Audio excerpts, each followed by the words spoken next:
Thanks again for joining us in the 5th annual Aspen Cyber Summit. I'm John Carlin, the chair of Aspen's Digital Cybersecurity Program, and the full summit agenda and bios of all of our speakers are available at aspencybersummit.org. I want to thank again FireEye, Intel, and Proofpoint for making this year's summit possible and helping us convene such an important set of conversations and to help us understand what is such a complicated year. We'd also like to acknowledge Blue Vector, SICPA, NA, and the American Gas Association for their additional support. We've had some great speakers today, and we are reaching our final session. We'll be back tomorrow at noon Eastern Time to hear from the Director of the U.S. Secret Service, Jim Murray. Now, to close today, a great conversation coming up among 3 members of our Aspen Cybersecurity Group to talk about the modern threat landscape, moderated by Sue Hennessey, the executive editor of Lawfare. Sue, take it away.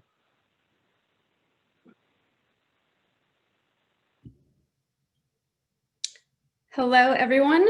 Sorry, let me just make sure this is up.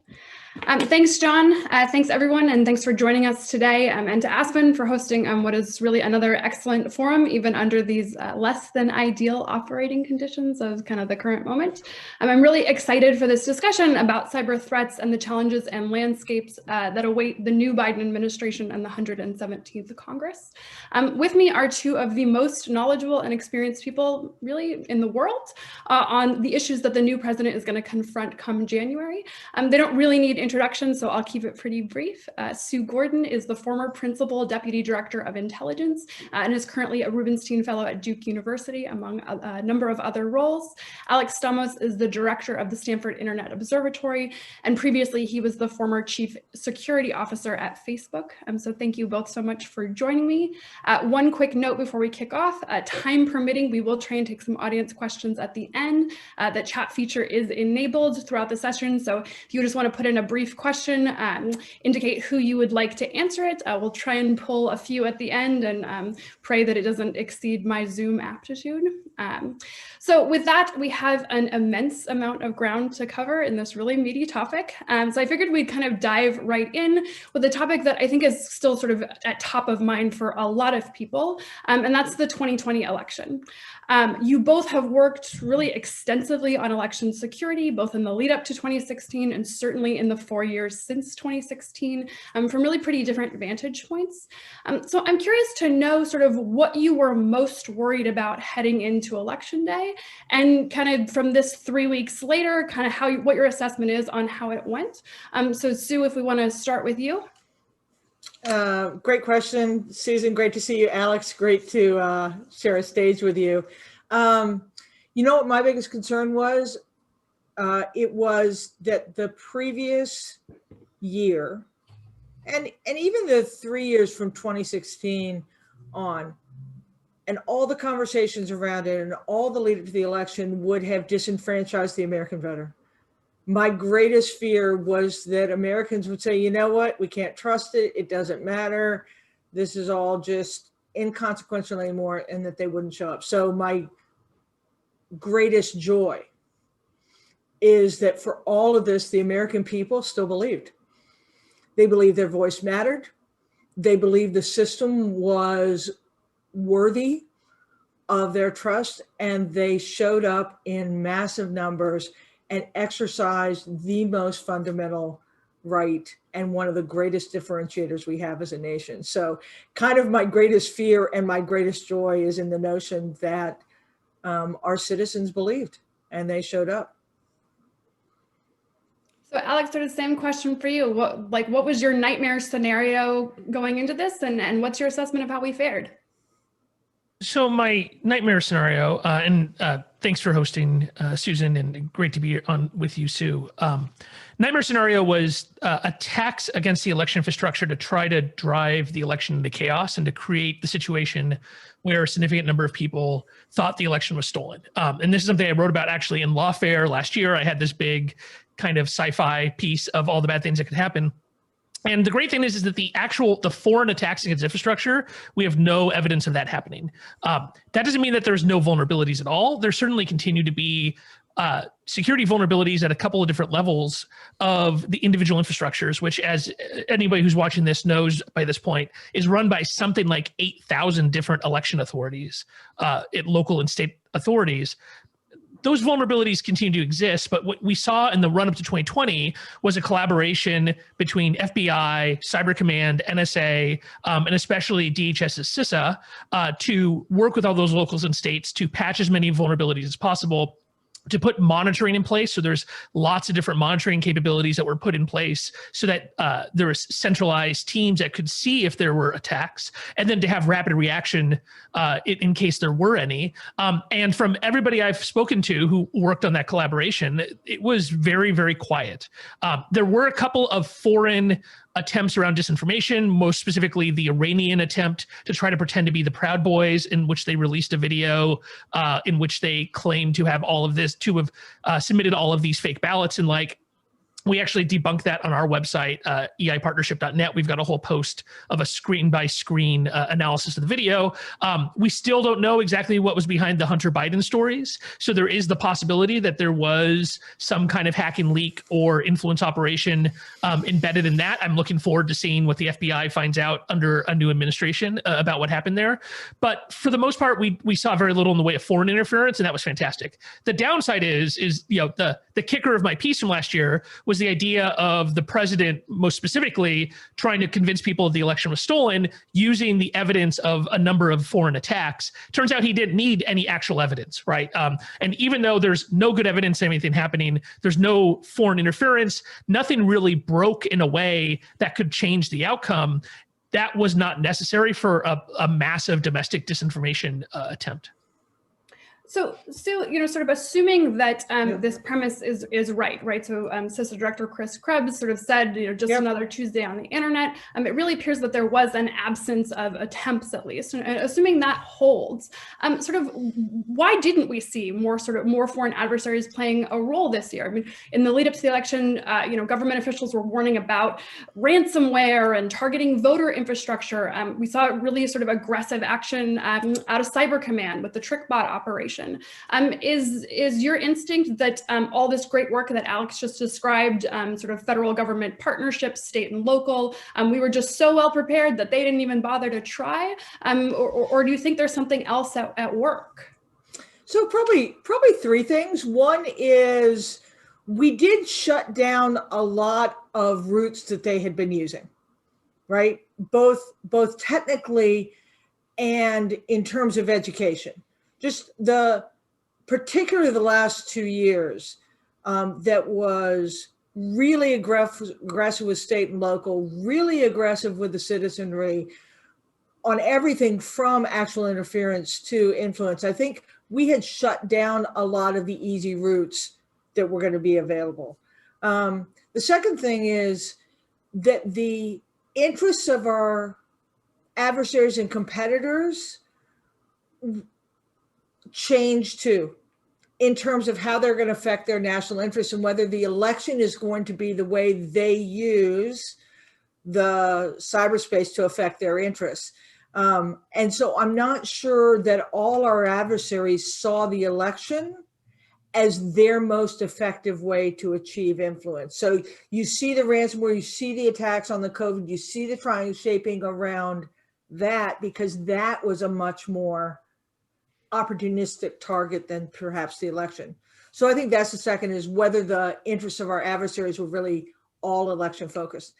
And then the last is, and I've written and spoken about this, the Russians' intention is to undermine democracy.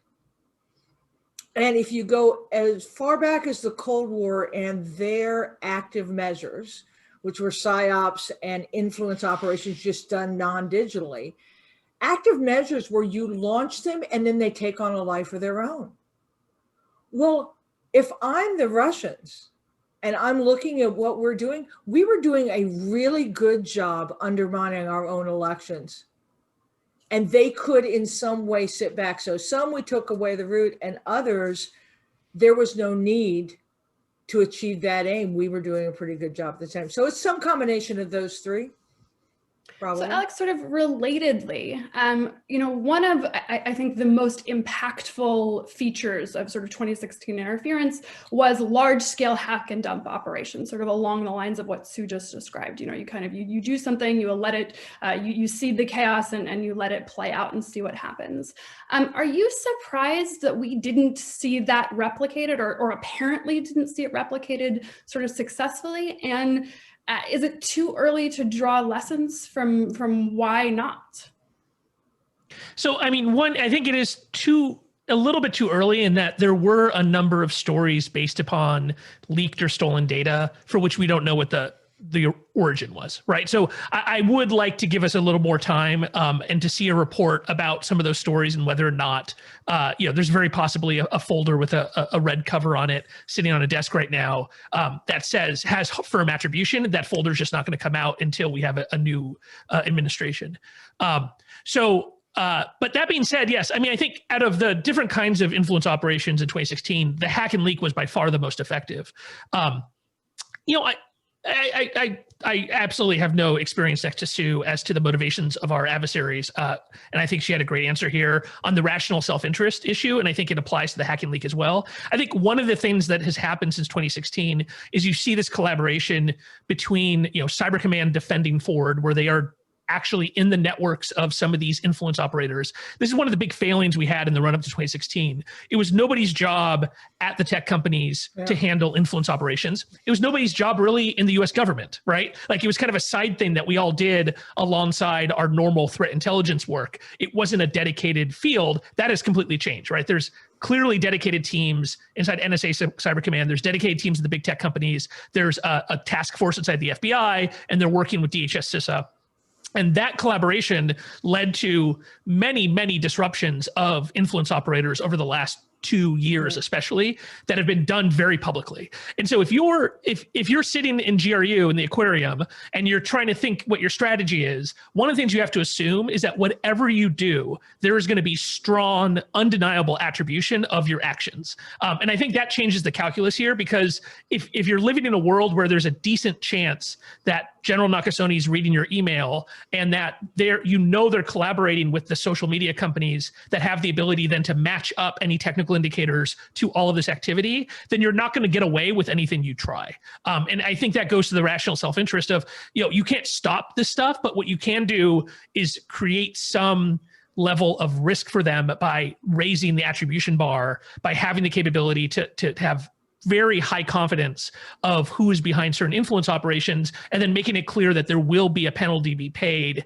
if they're not effective in changing the outcome of the election.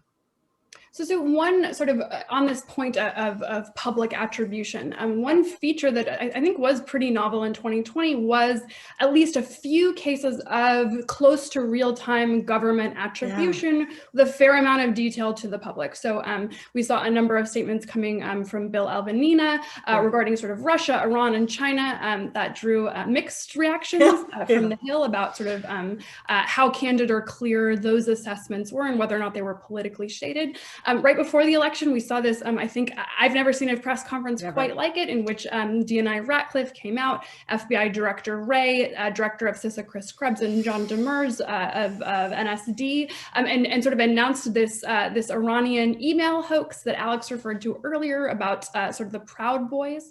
Sort of what is your assessment as someone who served in the intelligence community for a really long time about how those sort of public engagement in terms of combating foreign disinformation, how it went? Did it restore public confidence? Is it a roadmap moving forward, or was it just sort of a strange sort of sideshow that ended up being politicized a little bit itself?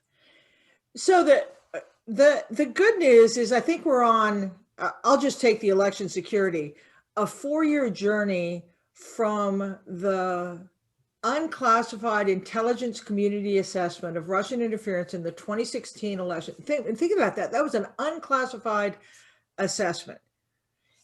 That is such a bold move, but I think it was reflective of a trend that in the digital environment, the threat surface and the decision maker are increasingly not in the government. And so if the job of the intelligence community is national security and the people making decisions about national security are in the private sector and in the populace, you have got to find a way to share information with them. So I think you're seeing a really good trend of sharing threat information. And it goes back before that with sharing cyber information, but this speaking directly to the public, I think is necessary and something we're going to continue to see. The bad news is this is hard for us. We're just not very good about how we both protect the advantage that we have and share the information openly. And intelligence is weird. It's typically fragmentary, and you're always, particularly in this case, trying to make the decision of whether you're actually improving the situation or you're adding uncertainty and fear without the ability to do something on it. So I think it's still an art that we're developing. I feel a lot about, yeah, that last press conference was weird. Yes, there's just a whole lot of storyline around it in terms of where we're trying to downplay Russia and play up somebody else. But I take an overwhelmingly positive view of it. Number one is, man, if you had told us 4 years ago that we would be able to turn that threat information around that quickly, I think we would have told you that we couldn't. And I kind of put it in the same category of what I see the social media companies trying to do in terms of doing their part on disinformation. I don't know that they have it quite right yet, but I do love that they're taking some responsibility for it. So I think you're going to see more openness from the government. You're going to see the government get better and better at it. I love the timeliness of it. And I think we're on the right track to try and give the information to the people that are the best decision makers about countering the threat. Yeah, so I think one piece of the picture we certainly don't have the full sense of yet is what the communication between the government and social media companies might have looked like behind the scenes in terms of sharing that background information. But we did see social media companies offering their own attribution and sort of in taking their own steps. So, you know, Alex, sort of how do you score how social media companies handled it this time around? In the past, I think I'm fairly stating that you've said that you think that the sort of traditional media has sort of shared a big part of the blame in sort of in irresponsibly amplifying some of this stuff. Do you think that traditional media did a better job this cycle? Yeah, so there's some big questions there. I mean, so one, the attribution has changed for social media companies in that there's a whole series of newspaper articles about my fight around attribution inside of Facebook, of it being something that was resisted by kind of the political teams. And that resistance seems to have mostly fallen away in the last 4 years, which is great for them to just come out. You know, the model used to be we give our attribution to the government and we allow the government to speak on our behalf. And so the fact that companies are doing their own is great.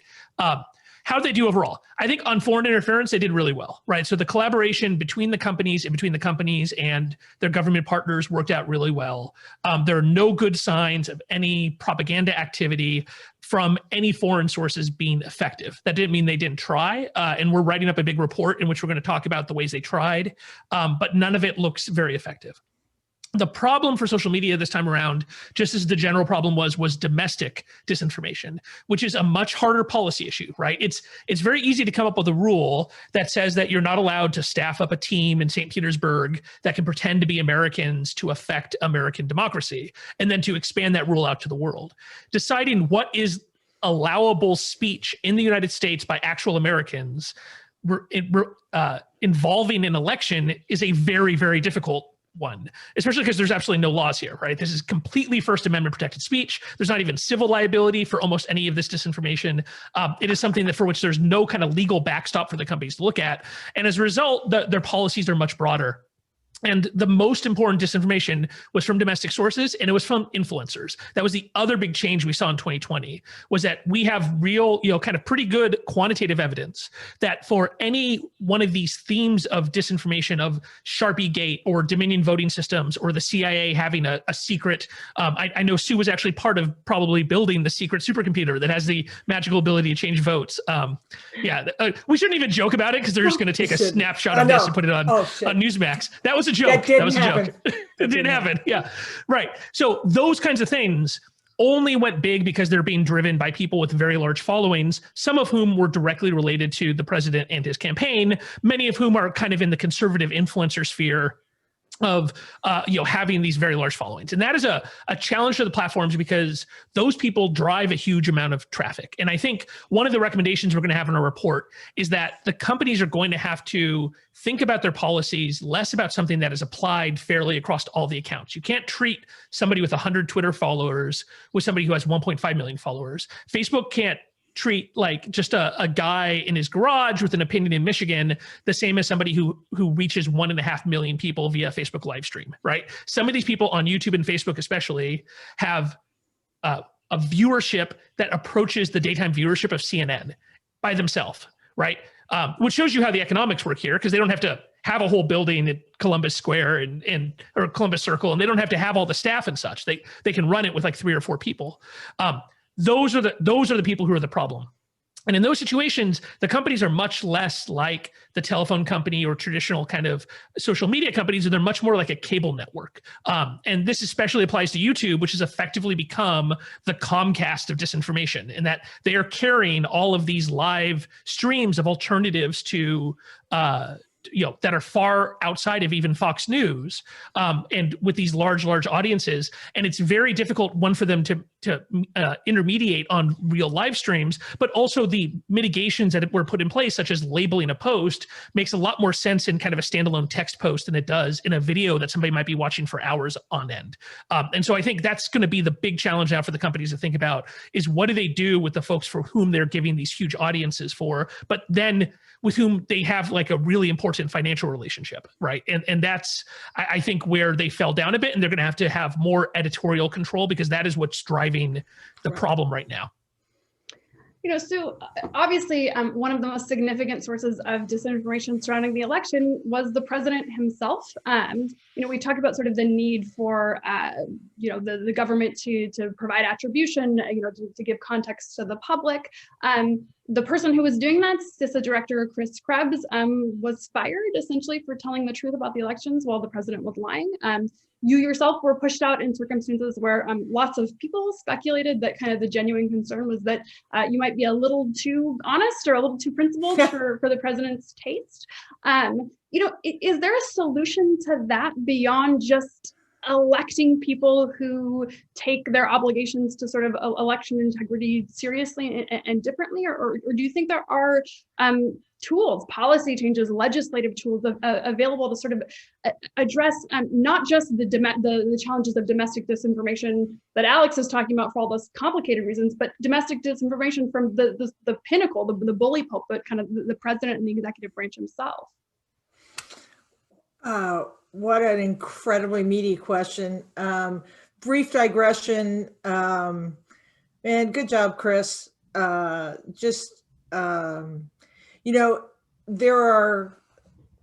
are political appointees who head departments and agencies, and they're important because, the president and their administration are trying to do things and affect policies, and you need people who can translate those policies into the actions of their departments. But the bureaucracy is really important too, because it keeps order and fairness and transparency. And then there's a special group of what I'm going to call the independents, and that's intelligence, and it's law enforcement, and it's what CISA represented. And these are people who, even though they have political titles, their real job is to just play it straight down the middle, and their role is, and that is hard to do in a withering political environment. And I got to tell you, not only did Chris do a great job with his job in leading the women and men of CISA, but in the last days when there were other choices he could have made about what he continued to say, and he just played it straight to the middle. So yay, Chris Krebs, and yay, CISA, for doing the great work with the rest of the community to secure the election. Listen, I think our system tends to figure itself out. And everyone has to play their role here. So, the Constitution provides for the president. The president has a voice. There's no rule that says he has to be right about what he's doing. There's no rule that says his policies have to be good. And we vote every 4 years. And we, the American people, decide whether that's what they want, whether we want. And I think that vote happened. And so even though it is never what I would have the president do, no, and I think it's destructive, I do believe our system will sort it out in a couple ways. One, we voted. Two, I think you will see tools put in place to try and get back to much more honesty in how information is broadcast.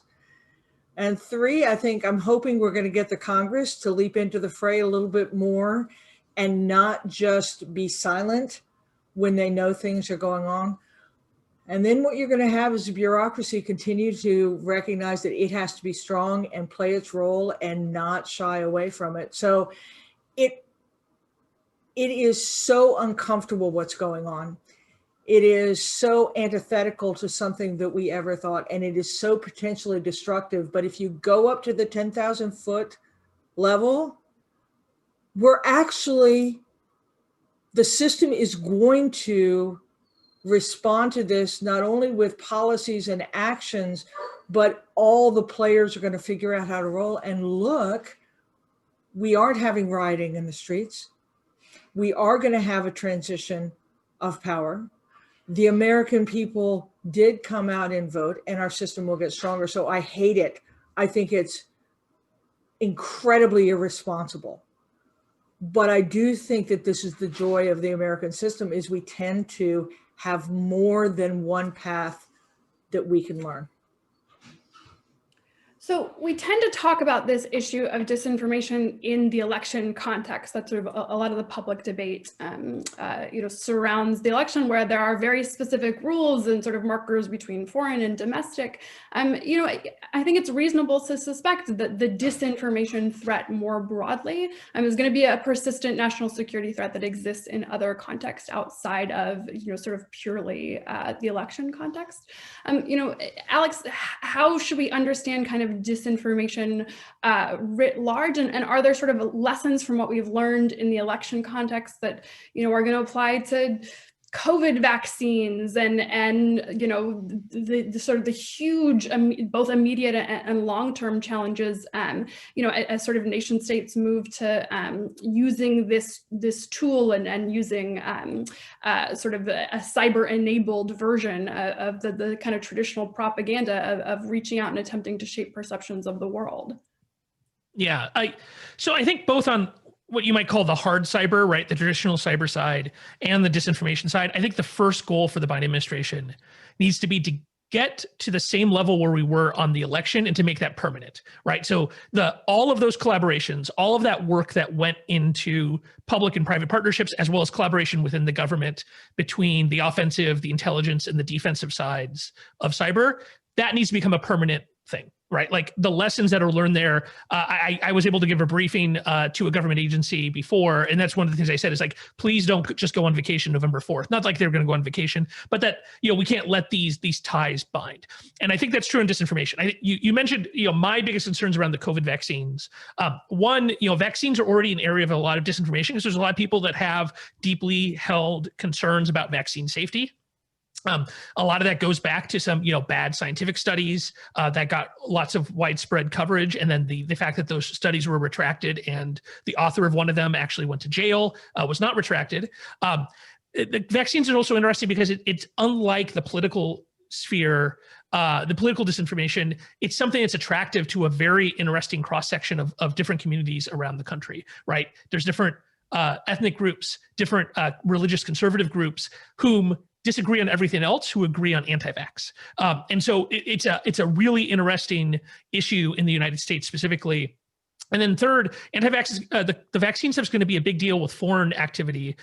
Before the election, we were doing a lot of work on COVID disinformation. And this is one of the first areas around COVID that we've seen the People's Republic of China kind of come out to play in English. That the combination of the Hong Kong uprisings and COVID has made the PRC massively invest in their capability of doing disinformation in the United States. And that is not going to change with the vaccine. In fact, I think the vaccine is actually going to behind it, because these vaccines are effectively national tools. You don't just talk about, we don't just say Pfizer, we say like the American team, the American German team, the Chinese team, the Russian team. And so we're going to possibly see lots of disinformation about it, as well as arguments about fair distribution and the like.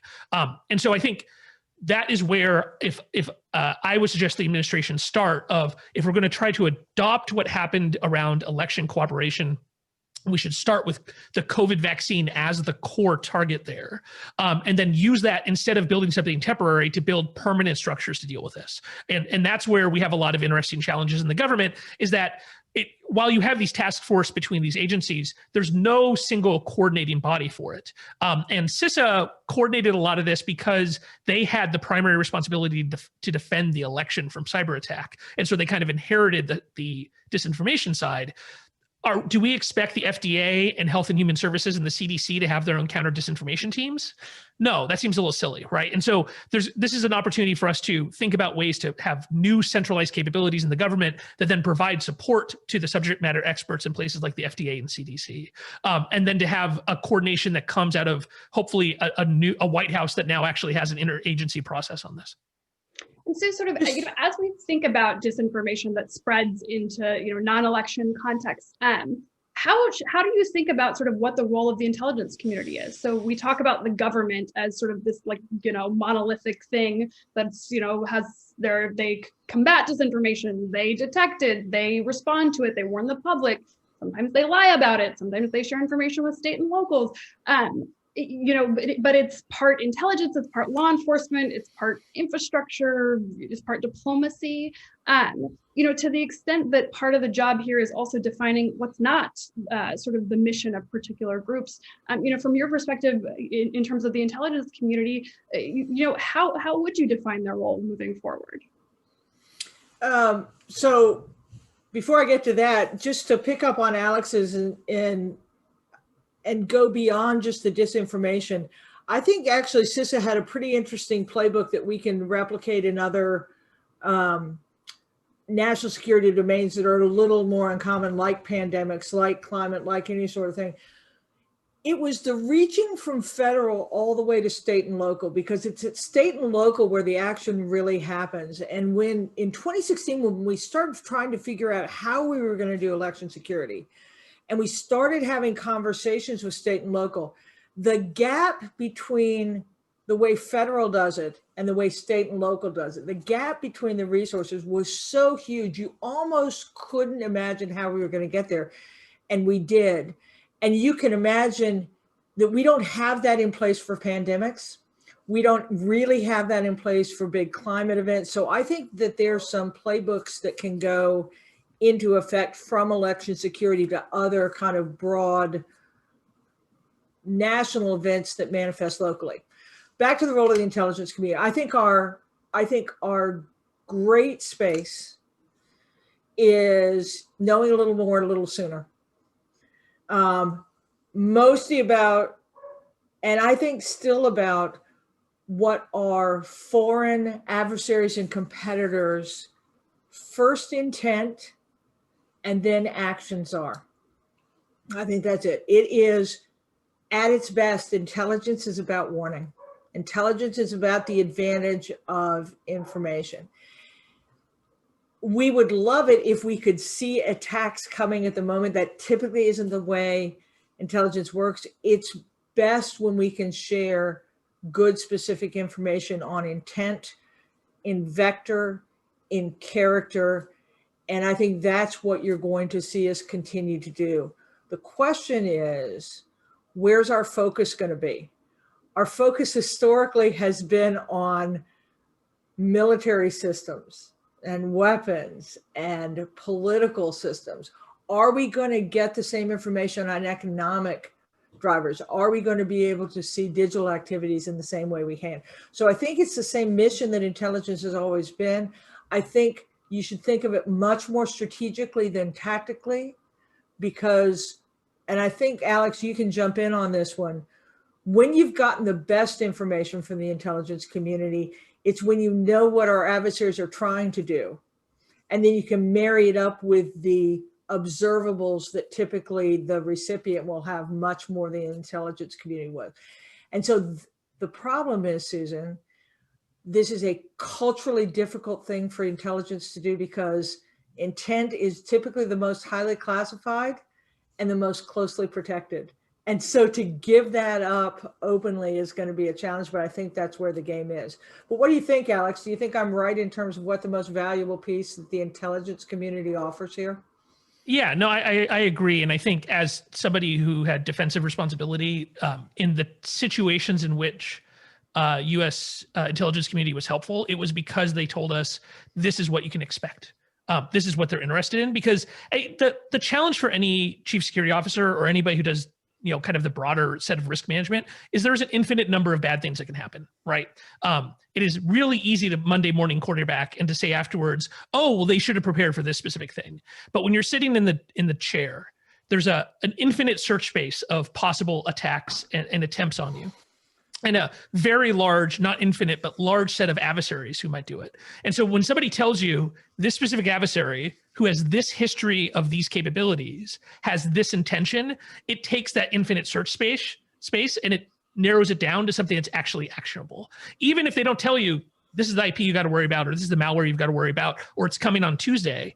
If they tell you this is what they're interested in, then you can go and you can sit with your team. You can have your red team simulate their TTPs. You can go do a tabletop exercise.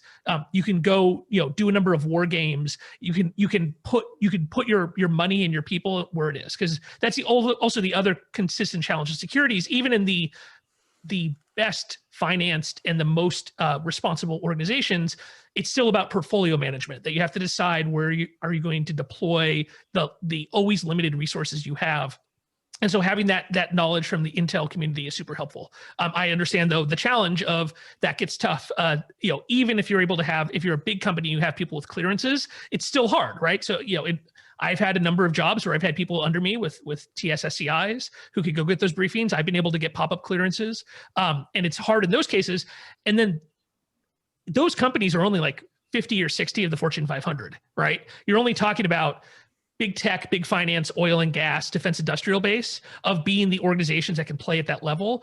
The rest of the Fortune 500 and the rest of American industry don't have those relationships, don't have the people with clearances, don't have threat intel teams, don't have red teams that can simulate the TTPs of government adversaries. That is actually, I think, a huge challenge for us to address as a society is how do we handle those folks? But yes, on the high end, it's fantastic to have that partnership. I think this is a good place to sort of pivot to one of the kind of underlying organizational or structural issues at play here, which is, I think it's not controversial to say in the last 4 years, the intelligence community has taken a real beating in terms of public confidence, institutional confidence, both privately between the government and companies and publicly between the government and citizens is sort of the necessary component to all of this. If information is going to be valuable and useful, it has to be credible. Sue, kind of what work do you think the Biden administration needs to do to repair and rebuild, institutional confidence in trust, sort of generally, but the IC specifically? So I'm thinking about your question as I'm listening to it. I'm not. I think the Biden administration, to answer your question, and then I'll muse for a second. I think what the Biden administration needs to do is to give it standing and put on it expectation, because those two things, if you recognize its value and you put a demand on its character, then I think it will take about a minute to restore anything that's been lost. Because one of the most amazing things about the intelligence community, and I'd say the national security community at large, is the women and men that toil there are really intentional, really driven.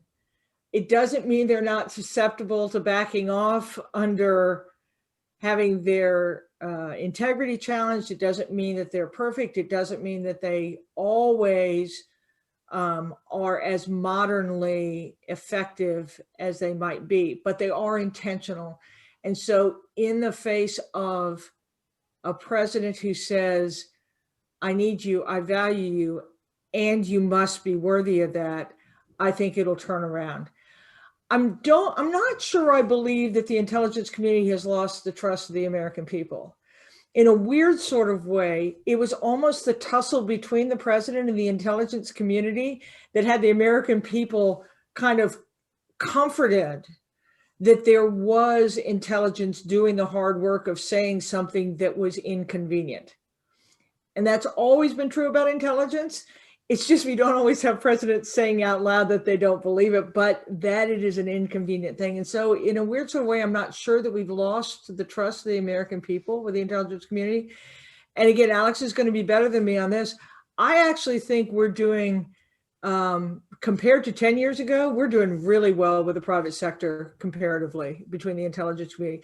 In part, and I was listening to, I can't remember who the previous speaker was, talking about just the distance we've traveled in terms of how the government seeks information from companies, from how the government doesn't try and overregulate things that are going to crush them economically. I think we've shared more information. So I actually think with the private sector, the intelligence community is doing better than it's been with the American people. I'm not sure we've lost their confidence. I think what we have to reestablish is their value and their expectation, and then I think it'll turn around pretty quickly. So Alex, I mean, I think that answer gets at the extent to which, yes, there's sort of restoration work to be done, but there's also really important substantive work to be done. So whenever we sort of think about the 117th Congress, like what are the big legislative priorities that you think, look, like we're down to business, here's places in which it's important work is to be done, and maybe there's some political space to start doing it. Yeah, so I mean, there's a lot I think Congress can do, and there's like the direct cyber stuff, and then there's a bunch of things that touch upon it, right? So on the direct, kind of my number one priority is actually something that we don't talk about a lot is we see a tiny fraction of the breaches of American companies in the public reporting that we discuss, right? So anybody who has worked as a consultant for companies as an incident responder knows that we're probably seeing 5 or 10% of the breaches of the successful breaches that happen. And we're seeing 0.5% of the close calls. This is not true in other areas where you have very complex systems that you regulate and that you manage up to a high level of safety, right? So imagine a world in which we only talked about 1 out of 10 plane crashes. Would we actually be able to improve airplane safety? And the reason for that is that the regulations around whether you have to disclose a breach or not are all state regulations. Almost all of them are based upon this bill that came out of California, SB 1386, which is really about consumer data. And it has a definition of PII around social security numbers and such.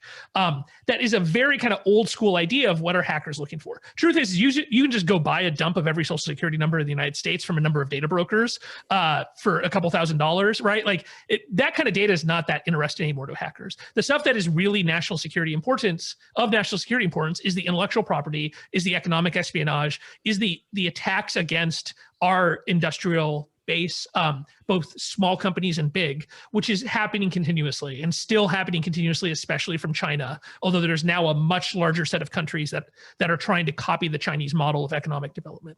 And so the first thing I would have Congress do is we need to have a federal disclosure law, but instead of a federal breach disclosure law that is based around PII, we need a much broader set of requirements of what requires a disclosure, and then a phased disclosure process by which disclosure can happen privately very, very quickly, and that you can bring in the FBI, you can bring in CISA, you can bring in the defensive folks, you can notify the folks on the IC side to see if they have a way that they can help out, and that eventually that we have a root cause analysis of all of these different things that happen. Right now, that's happening through class action lawsuits, and that is the absolute worst way to try to regulate an incredibly complicated area like this is through class action lawsuits, to be honest. We had a tangling with the Russian FSB when I was at Yahoo that ended up with years and years of me being deposed, which is totally fine. But those hours of me talking to these lawyers, the tens of thousands of hours they spent looking at documents and emails, was not about figuring out what went wrong, what can we do better as a society. It was about getting these Florida class action lawyers a $45 million settlement, right? All of that information was then just wrapped up and tied away under a protective order because the company made a deal. That's ridiculous. As a society, that's ridiculous. Again, when the 737 MAX crashed, if Boeing could just pay off a set of lawyers and then there was no public discussion of what went wrong, right, nothing would ever get better. And so we need a model where there's both a carrot and a stick for companies to disclose this stuff. The carrot might be something like civil liability protections and then, statutory damages or something. This is one of the things I think we can look at a number of industries like vaccine safety and the like for what these kinds of things look like. But then lots of carrots to get them to voluntarily disclose. And then we need a NTSB-like model where instead of all the stuff being wrapped up, you get the 500-page report of these were the root causes of what caused this failure. And this is what everybody else in our society can learn from it. And that would be absolutely the first thing I would start with from Congress, because without the data of what's actually happening, we can't make any other decisions. And all of that stuff is locked up in private incident response companies, law firms, and the like, and it's not being used to make anything better. So what Alex is describing is obviously playing out against these sort of much larger global trends. What do you think are going to be sort of the context that define, sort of the next few years and the cyber agenda for the next few years? So I think I loved Alex's answer. I think that is one of probably 3 or 4 pillars: data privacy, data integrity, data share. I mean, just a number of issues that are going to be so important for us to not only manage our own space, but how we're going to manage data sharing with our partners. How we're going to maintain technological leadership, because otherwise everyone's going to go back and be nationalistic. So I think it was such a good answer. And there are probably 3 or 4 things related that we really need to address in the way he said. I think one of the biggest challenges that we're going to have is the next 4 years are going to be disproportionately dominated by COVID, by the economy, by climate, and by social issues. I just think that is going to take so much of our national attention, that one of the things that we're going to have to do to address these big transnational issues about Chinese expansionism, about brazen Russian capabilities, about so much still unregulated, uncountered cyber activity. Where are we going to get the partnership? Where are we going to have the international opportunities? And I think if we could wrap some of those opportunities around the discussions of COVID and the economy, and climate and some of the others, we can get at some of the vexing transnational issues, because we can protect really hard here, but the world is so connected that we have to also get our allies involved in some of these standards if we both want to do the trade and the tech development that we need to, and also the protection. And I think those are going to be hard agreements to come by. I think it is not the time that we're going to have a lot of energy if they aren't coupled to some of the more values-driven approaches to getting the data and information security issue addressed globally. Sue, as a person who's actually a DC resident, do you feel, though, the fact that Congress is going to be distracted by the culture wars and such as actually a benefit of perhaps you can have movement on something like cyber by attaching it to the NDAAs and such, that it is an area where you can maybe have some bipartisan work that happens together? Yeah, so maybe the problem is there are a lot of bipartisan views of how you solve these problems, of how restrictive you are, how open you are, how much your national security, how much your privacy. And I worry a little bit about the split Congress in terms of being able to come to agreement. So that's why I might wrap more of my attempts around transparency, authenticity, integrity, rather than getting right into some of those issues that are going to really test the bipartisanship that I just don't think is going to be there yet. So I don't mean to be depressing about this, because I almost always see adversity as opportunity. I just think we have to be realistic about how many fronts we're going to be able to attack. I do think that the national security team is shaping up to be a good cyber team. And I think we're advantaged by the cyber solarium that they will feel some obligation to actually follow through on those. But I think we also just ought to realize how many different ways this administration is going to be pulled and how hard it is going to be to get bipartisan work through. Yeah, I feel like one of the forcing functions was the TikTok issue, which there was kind of a general consensus that the Trump administration was handling it poorly. And then a surprising bipartisan consensus of how you could do it in a better way, which I thought maybe is there is something there that could drive, I mean, I think from my perspective, like tech regulation is just really a national security issue, because you're totally right. It plays out in long-term competitiveness with China, our partnership with Europe and the like. Yeah, I think we need to, and again, don't get me wrong, I think there's plenty of openings to do it.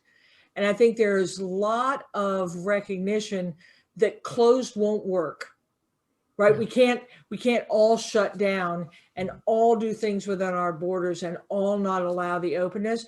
But that last mile, I think, is going to be hard to come. So I think it's going to take some focus. Maybe we take your area that you mentioned first and just build on it.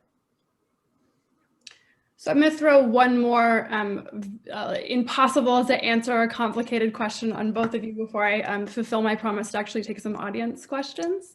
Alex did a nice segue talking about TikTok. Obviously, Russia has taken up a ton of oxygen over the last 4 years. But if you really parse the statements coming out of government officials, the intelligence community, the Bureau, they're talking about China as sort of being the substantial long-term threat.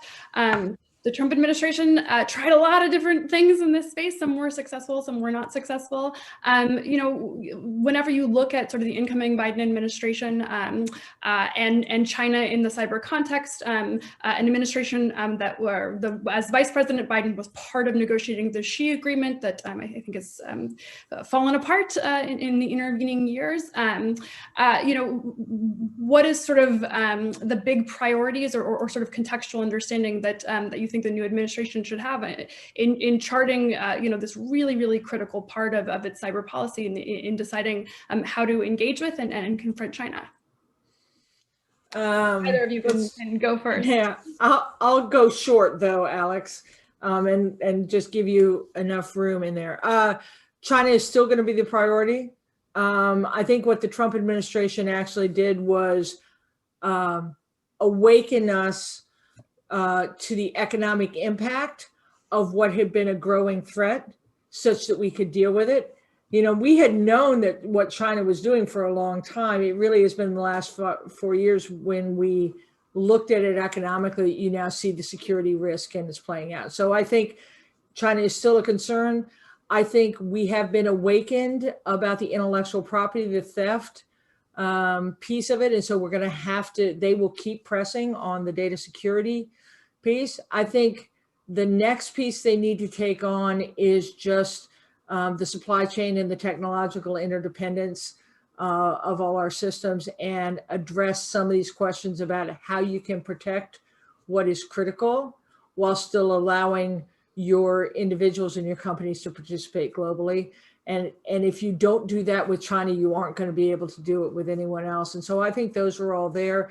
I think we made huge progress on understanding this problem by the highlighting of the Huawei and the 5G issue. Probably, if I had my wish list, I'd had this administration take on AI because it had it. My dog agrees. We haven't yet codified a disadvantageous position in AI. And so we could take some of our lessons learned, put some ethic around it, put some security around it, and get ourselves perhaps more internationally prepared on that front. What do you think, Alex? Yeah, so I'm going to approach it from kind of the defensive side. So I think we have been whistling past the graveyard on Chinese capabilities for quite a while. Whatever strategy comes out of the administration has to recognize that the Chinese have spent the last 10 years building an absolutely incredible public-private partnership around offensive security that outstrips our capabilities by a decent amount. And the example that I brought up on Twitter that I think people need to pay attention to, there's this thing called the Tianfu Cup, which is their big cybersecurity conference in China. And they have a pwn-to-own competition, a competition where you're supposed to break into stuff for prizes. This was actually invented out of a Canadian conference, but has become a popular thing that happens around the world. In this conference, you've got Chinese hackers from all of these private companies going and coming up with full exploit chains, complete working exploits that they demonstrated for Microsoft Windows, for Apple iOS, for VMware's enterprise products, for Office 365, for Adobe Acrobat, like the entire list of the critical pieces of software that sit on hundreds of millions of American computers. These are the bugs that they were willing to burn in public for a prize of $100,000 to $200,000, right? This isn't like the magic stuff that they keep back at the MSS. When you combine this with the examples that we have of the use of full iOS kill chains against Uyghur dissidents, the capabilities that they've deployed against their own citizens, Chinese capabilities on the offensive space are incredibly, incredibly strong, and the quality of American software is incredibly weak. And this is something I think we have to focus on, is one, we are now the underdog, to be honest, on cyber, right? We are the underdog. There's all this discussion as if we're still the big 800-pound gorilla. And I know NSA and Cyber Command have great offensive capabilities, but if you look at what just private industry can do in China, they are kicking our butts. And that has to be part of our strategy to act as the underdog, to find asymmetries that we can benefit, to build up our public security research capabilities.